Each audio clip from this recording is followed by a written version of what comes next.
Hey guys, this is a late night video recorded in the punishing summer heat after midnight. It's past midnight, but it's still both very hot and very humid here in Da Hong on the border between China and Myanmar. Got a letter from a supporter on Patreon. I just want to say really briefly, this video is going to be in reply to that letter.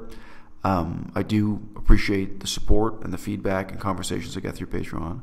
I appreciate the intellectual stimulation I get by interacting with Patreon supporters, feedback I get, ideas for new videos, letters like this one that I reply to, and also fundamentally, yes, the donation, $1 per month. Each person just contributes $1 per month.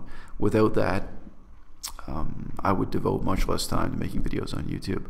So I appreciate that in the most obvious sense. Thank you guys for your donations. Thank you for your support. Without you, in many ways, this channel would not exist, but in some ways it would. That's a story for another time. This letter fundamentally is asking about political leadership in veganism and the difficulty of supporting a particular organization given who the leader is. I will read some parts of the letter and I will reply to that. I have a background as a scholar of Buddhism.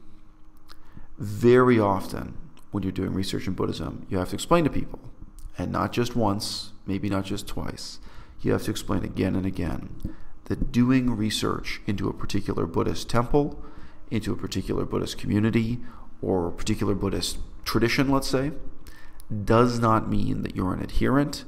It does not mean that you're a supporter. It means that you're doing research. It means that you want to learn from that experience, that precedent, that example.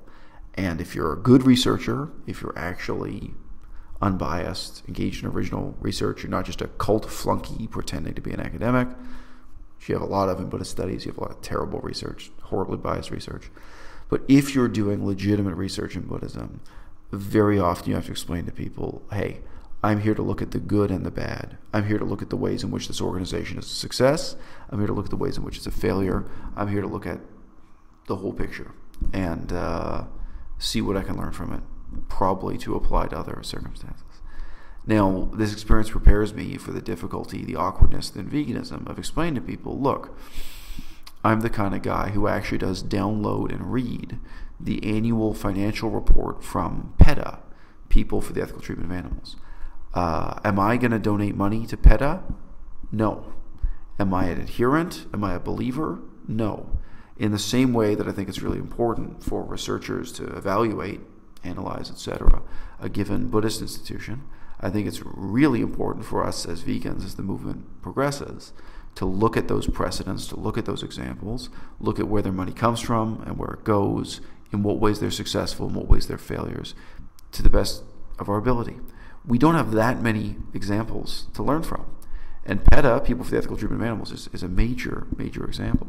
So even if you hate PETA, it would be great if you can set aside that hatred and really try to learn from what their example has to teach us. Why would I do that? Well, for one thing, it's crucial if you want to do your own cost projections.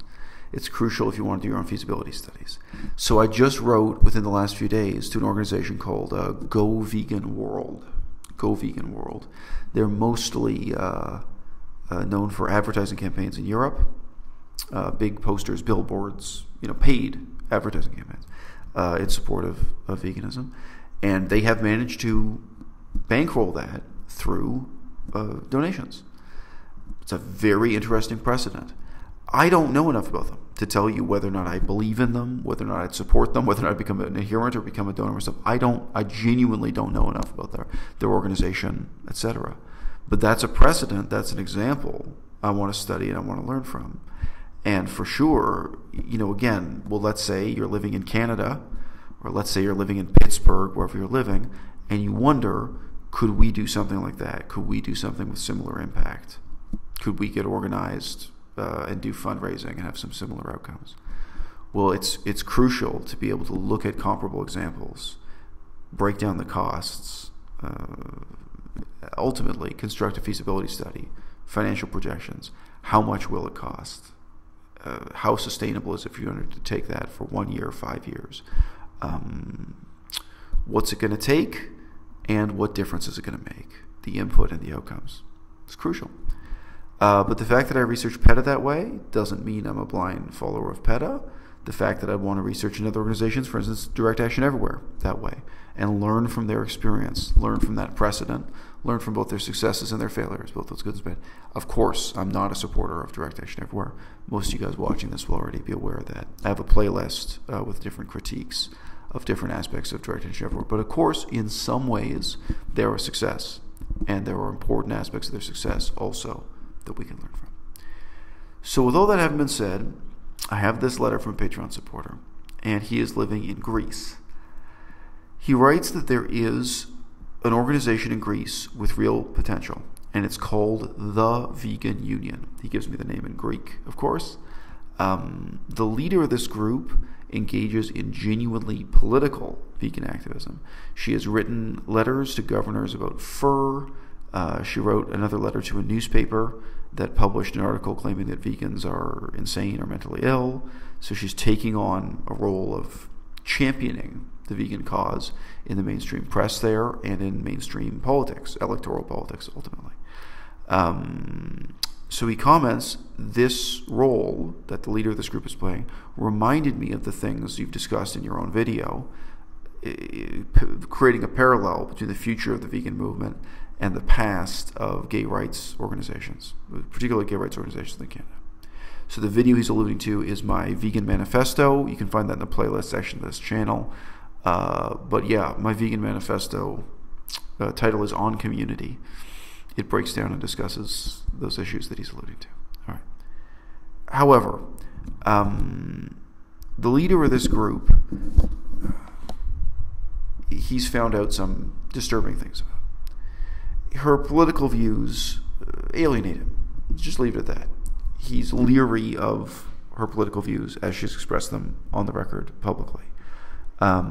She likes to treat racism, sexism, and speciesism under one banner. She speaks in terms of social justice and an intersectional approach to veganism. She engages in activism along the lines of chaining herself by the neck in a public square, protesting topless, etc. So not his cup of tea.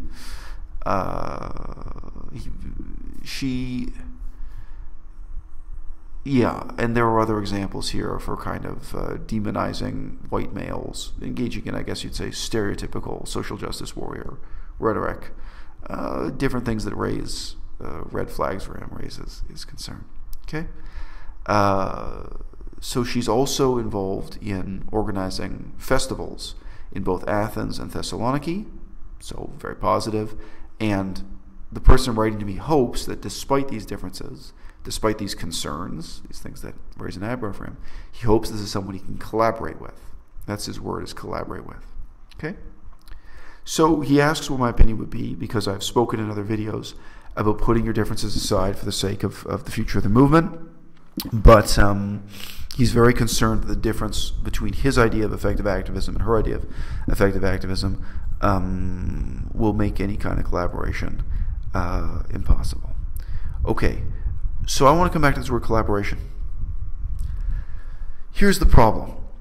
Do you really think I can collaborate with a bunch of Buddhist monks who have their own temple? Even if I do the fundraising, even if I'm paying the bills, do you think I can collaborate with them?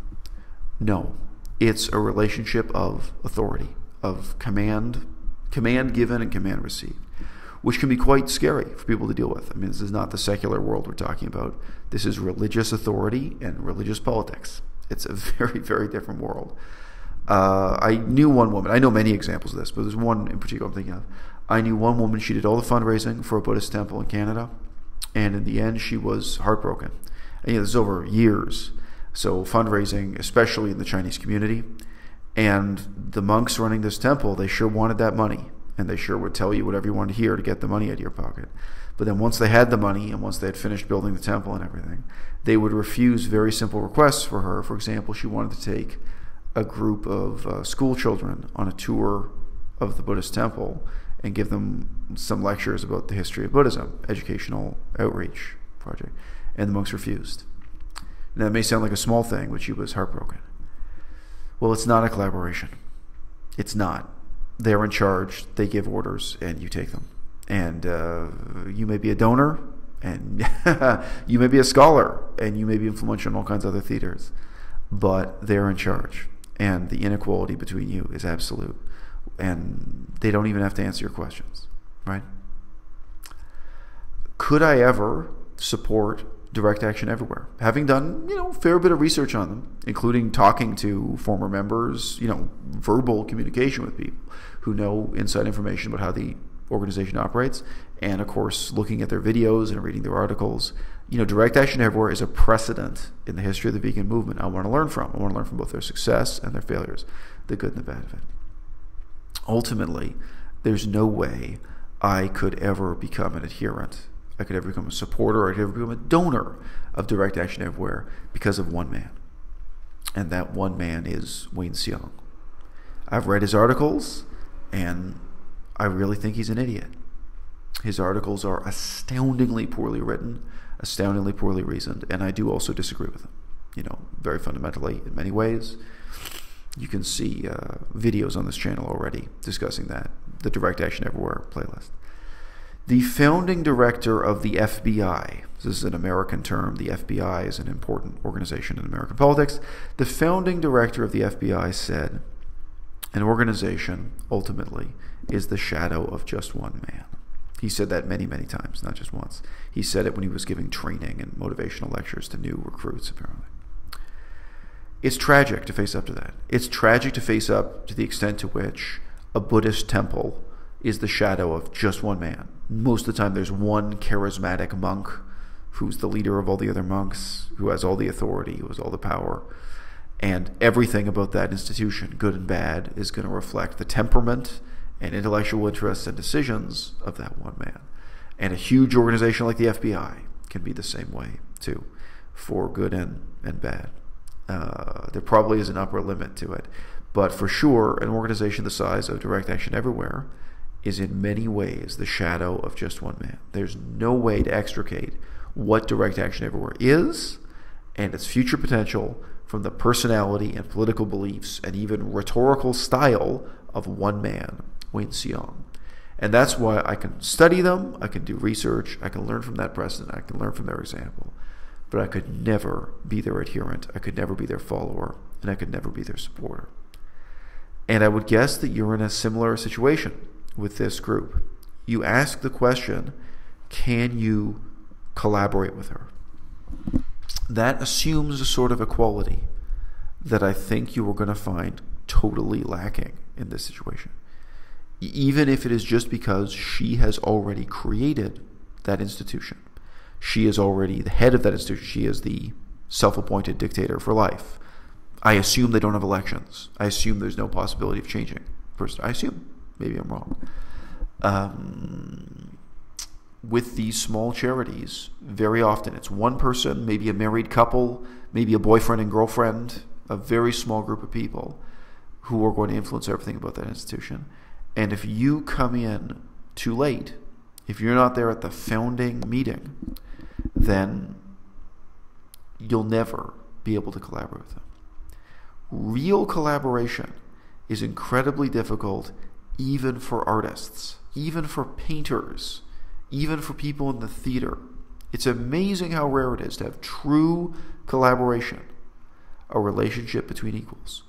Instead, most of the time what you have is one person controls the money, one person is in a position of authority, and everyone else just copes. That's the sad fact. So his letter goes on to say, I would love to get on board and start organizing something, from meetups, vegan events, get-togethers, try to do something positive for the movement, try to do something positive for the community as a whole. He asks, why can Christians so easily have that and we can't? Good question. Question asked many times. Christians are resigned to, they accept the explicit relationship of authority. The pastor and the flock. If you're talking about the Catholic Church, whole structure of authority. And everyone involved is assenting to and are committed to a very contractual relationship of leader to follower that is in no way comparable to what we have going on within veganism now or what we're likely to have in the future. On the contrary, even in your writing this message to me, you are presuming that this woman's position of leadership is in contention. You're presuming that you can come in and get involved with her organization as an equal, as a collaborator, and that you can negotiate with her or change her political beliefs. You wouldn't walk into a church and say, well, who's the pastor here? Well, he's a problem, but maybe he can change.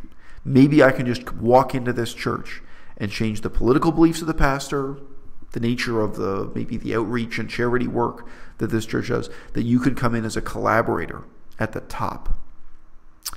And that's also why these people are likely to treat you with hostility. You don't realize it because what you're trying to do is positive. But from their perspective, what you're trying to do is hostile and morally wrong. It would be the same thing if I got involved with Direct Action Everywhere and I was trying to change their organization from the inside out or from the top down. I don't have that right. I can be a critic, I can be an observer, I can be a researcher, I can be an analyst, I can offer my thoughts, I can try to learn from their example. But actually, I would be doing something immoral if I was getting involved in that organization and confronting Wayne Seong and challenging his leadership. He created that organization. He created the rules it functions by. And in a sense, I'm respecting him just by keeping my distance. I would not want to lead a mutiny within Direct Action Everywhere. And I'm not joking when I say this to you. Even though your attitude is totally positive, trying to do something positive for the future and writing this letter to me, your attitude is actually radically incompatible with what it would take to become a follower, an adherent, a donor, a supporter in this woman's vegan organization in Athens. And that's what she's looking for. She's not looking for a collaborator. She's not looking for someone to come in and challenge her political beliefs, her chosen methods, her paradigm of effective activism. And when you show up, and that is who you are, and that is how you act, and that is how you talk, she is almost certainly going to respond with absolute hostility, even if you are literally donating money, even if you are literally donating so much money that you're building her Buddhist temple, that you're paying her bills, because you'll be a threat to everything she believes in, everything she works so hard to create, explicitly and implicitly, the reasons why that institution now exists.